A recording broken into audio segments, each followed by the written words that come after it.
Basically, I've been working with dyslexic and dysgraphic children, and now that I've seen the results of Dr. Book's of her work with my son, I'm thoroughly confused as to why we continue in this one direction of materials and the way they teach, when in fact there's another way to get to that part of the brain. I'd say the big picture view is that Chandler's always been really obviously very bright, but there were certain things that gave him trouble, and so they became kind of bottlenecks in his development. Before, it was hard for me to read long passages. I would get tired real quick, and I would want to stop and give up, and a lot of the times I would give up. And now that after, I'm able to read 3-4 times as much and contain all the information and understand it and be able to write on it a lot easier. And it's a lot easier for me now.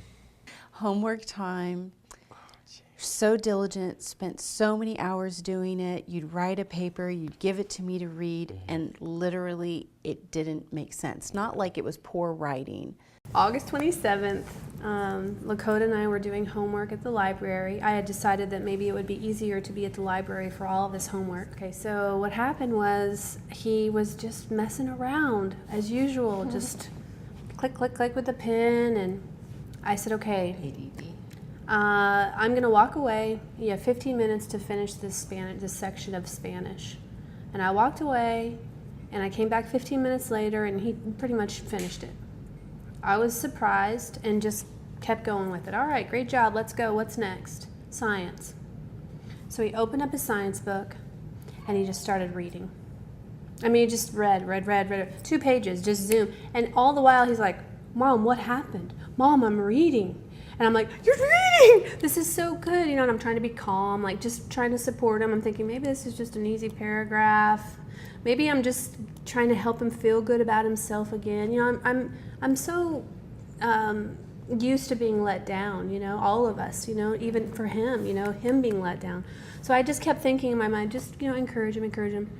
But it was mind-blowing. It wasn't just support, it wasn't just encouragement. I mean, it was real. He was reading at a rate that was just flowing and all the big words, and it was just amazing.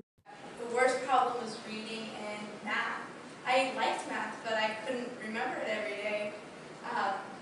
Reading was the hardest. I would just shut down. They'd give me a book, I would just scream at her and say, no, I can't do this, and I would just stop and I would stomp out of the room. That was every single day. It was hard on her, but then after Dr. Brooks helped us, I read 2 chapters today without her help, and I've been reading every night. It's great. And I don't have to like shut down and hide. I can read and, well, be successful. I've been thinking about colleges and careers and stuff, but I was always scared to go to college because I was scared I would fail and not be able to go very far. But now, once she helped me, I started thinking about actually going to college and stuff like that. So it was really helpful. Now I have all these options open and stuff that can help me in choices when I didn't before. The big difference I see so much is from I can't, I won't, and no way, Jose, to okay, let's do that. From I can't to I can. It's like that may not show up on a test score, but it shows up in your life. So on the WRAT, basically, he went from a 3rd grade reading to a 9th grade reading, a 3rd grade spelling to a 5th grade spelling, and a 3rd grade math to a 5th grade math. I mean, I think collectively we want to say thank you. Yeah, absolutely. Thank you.